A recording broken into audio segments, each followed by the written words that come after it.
നമസ്തേ. പന്തളത്തിൻ്റെ മണ്ണ് മഹനീയമായ ഒരു സാന്നിധ്യം അല്ലെങ്കിൽ മഹനീയമായ ഒരു സന്ദർഭത്തിന് വേണ്ടി ഒരുങ്ങി നിൽക്കുകയാണ്. ഇന്നാണ് തിരുവാഭരണങ്ങൾ ശബരിമലയിലേക്ക് യാത്ര തിരിക്കുന്നത്. പന്തളത്തെ ഈ സ്ട്രോങ് റൂമിൽ നിന്നാണ് തിരുവാഭരണങ്ങൾ പുറത്തേക്ക് എഴുന്നള്ളിക്കുന്നത്. എന്നാൽ എല്ലാ വർഷത്തെ ആചാരത്തിൽ നിന്നും വ്യത്യസ്തമായി ഈ രാജകുടുംബത്തിലെ ഒരു അംഗത്തിൻ്റെ ദേഹവിയോഗം മൂലം തന്നെ ആചാര അനുഷ്ഠാനങ്ങൾക്ക് വലിയ മാറ്റം സംഭവിക്കുന്നില്ലെങ്കിലും ചടങ്ങുകളിൽ ചില്ലറ വ്യതിയാനങ്ങളുണ്ട്. അപ്പോൾ ഇതിനെക്കുറിച്ച് കൂടുതൽ പ്രതികരിക്കാൻ രാജകുടുംബാംഗമായ ശ്രീ സുരേഷ് ജി നമ്മോടൊപ്പം ചേരുന്നുണ്ട്. ഈ പറഞ്ഞതുപോലെ ഈ പ്രാവശ്യം ചില ആചാരങ്ങൾക്ക് വലിയ മാറ്റമില്ലാതെ തന്നെ ഘോഷയാത്ര ഇന്ന് തുടങ്ങുകയാണ്. പക്ഷേ എന്നിരുന്നാലും ചടങ്ങുകളിൽ ചില മാറ്റങ്ങൾ ഈ ഒരു രാജകുടുംബാംഗത്തിൻ്റെ ദേഹവിയോഗം മൂലമുണ്ടായ ഒരു പുല നിലനിൽക്കുന്നതിനാൽ ചില്ലറ മാറ്റങ്ങൾ വരുത്തിയിട്ടുണ്ട്. എന്താണ് പ്രധാനമായിട്ടുമുള്ള മാറ്റങ്ങൾ? പ്രധാനമായിട്ടുള്ള മാറ്റം എന്ന് പറഞ്ഞു കഴിഞ്ഞാൽ, നമുക്ക് കുടുംബാംഗത്തിൻ്റെ വിയോഗം കാരണം രാജപ്രതിനിധിയെ നമുക്ക് അയക്കാൻ പറ്റില്ല. അതാണ് ആദ്യത്തെ ഒരു കാര്യം. രാജപ്രതിനിധി വലിയ തമ്പുരാൻ്റെ കയ്യിൽ നിന്ന് ഉടവാൾ വാങ്ങിച്ച് വേണം ഇതിന് പ്രതിനിധിയായിട്ട് അദ്ദേഹത്തിൻ്റെ യാത്ര ആരംഭിക്കാൻ. അത് ഇത്തവണ ഉണ്ടാകുകയില്ല എന്നുള്ളതാണ് മുഖ്യ ആയ ഒരു വിഷയം.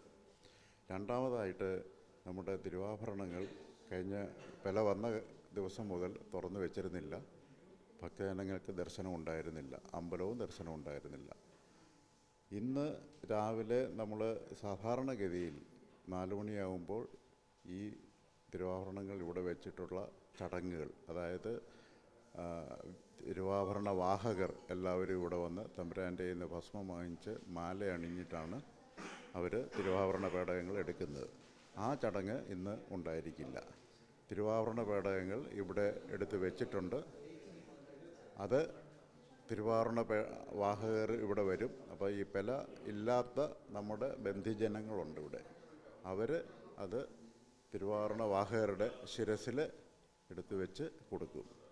അവർ അത് നമ്മുടെ മറ്റ് ഒരു അമ്പലത്തിൽ കൊണ്ട് വെക്കുന്നതിൻ്റെ പകരം നമ്മുടെ പുത്തമ്മേടത്താഴ എന്ന് പറഞ്ഞ് അപ്പുറത്ത് നമ്മുടെ കൊട്ടാരത്തിൻ്റെ സമീപത്തുള്ള ഒരു സ്ഥലത്തേക്ക് അത് മാറ്റുകയും അവിടെ പ്രത്യേകം തയ്യാറാക്കിയിരിക്കുന്ന പൂപ്പന്തലിൽ അത് പെട്ടി ദർശനത്തിനായിട്ട് വെക്കുകയും ചെയ്യും. ഭക്തജനങ്ങൾ അവിടെ വന്ന് 3 പെട്ടികളും ദർശിച്ച് തൊഴുത് അവർക്ക് പോകാം.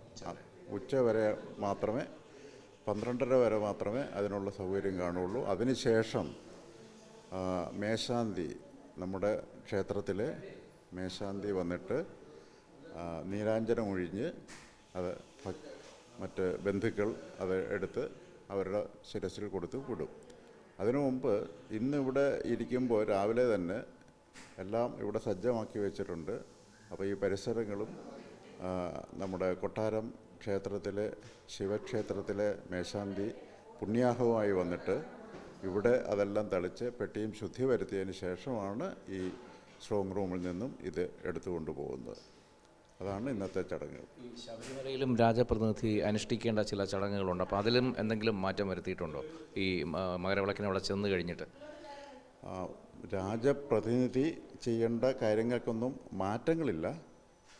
രാജപ്രതിനിധി ഇല്ലെങ്കിൽ പോലും നമ്മുടെ ഇവിടുന്ന് അധികാരപ്പെടുത്തി വിടുന്ന കുടുംബാംഗങ്ങൾ അവിടെ ശബരിമല പോകുന്നുണ്ട്. കാര്യം നമ്മുടെ അശ്വതി 17-ാം തീയതി തീരും.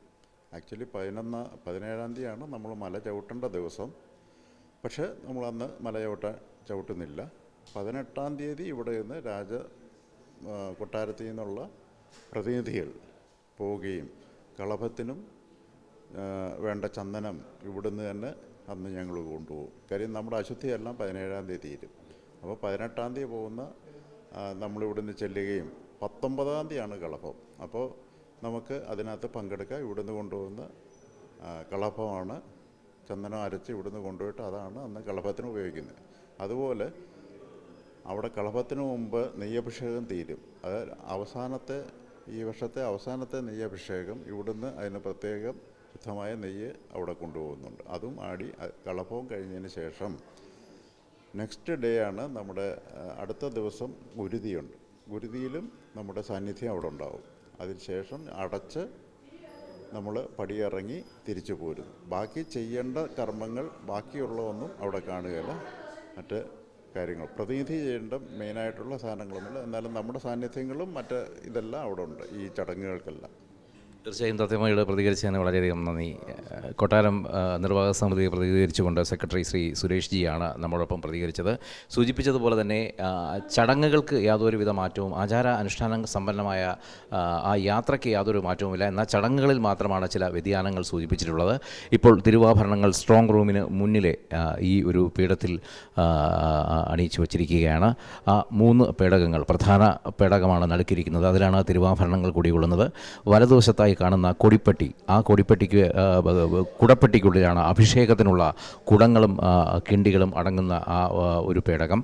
ഇടതുവശത്തായി കാണുന്ന വലിയ പെട്ടി, അതാണ് കൊടിപ്പെട്ടി. മകരവിളക്ക് എഴുന്നള്ളത്ത് നടക്കുന്ന വേളയിൽ അവിടെ എഴുന്നള്ളിക്കാനുള്ള നെറ്റിപ്പട്ടം, അതുപോലെ തന്നെ തലപ്പാറ, ഉടുമ്പാറ മലകളുടെ കൊടികൾ എന്നിവ അടങ്ങിയതാണ് ഈ കൊടിപ്പെട്ടി. ഈ 3 പേടകങ്ങളും ചേർന്നുള്ള യാത്രയാണ് തിരുവാഭരണ യാത്രയായി ഇന്ന് ഉച്ചയ്ക്ക് 1 മണിക്ക് പന്തളത്തു നിന്നും സന്നിധാനത്തേക്ക് യാത്രയാകുന്നത്. അതിൻ്റെ കൂടുതൽ കാഴ്ചകൾ ഇപ്പോൾ പ്രേക്ഷകരിലേക്ക്.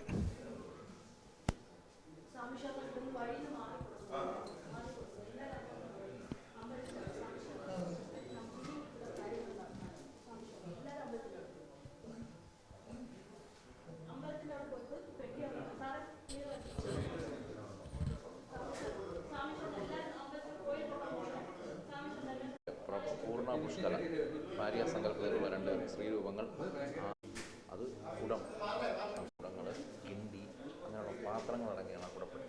ഇടതുവശത്തിരുന്നത് കൊടിപ്പെട്ടി, ദീർഘചതുരമുള്ള വലിയ പെട്ടി.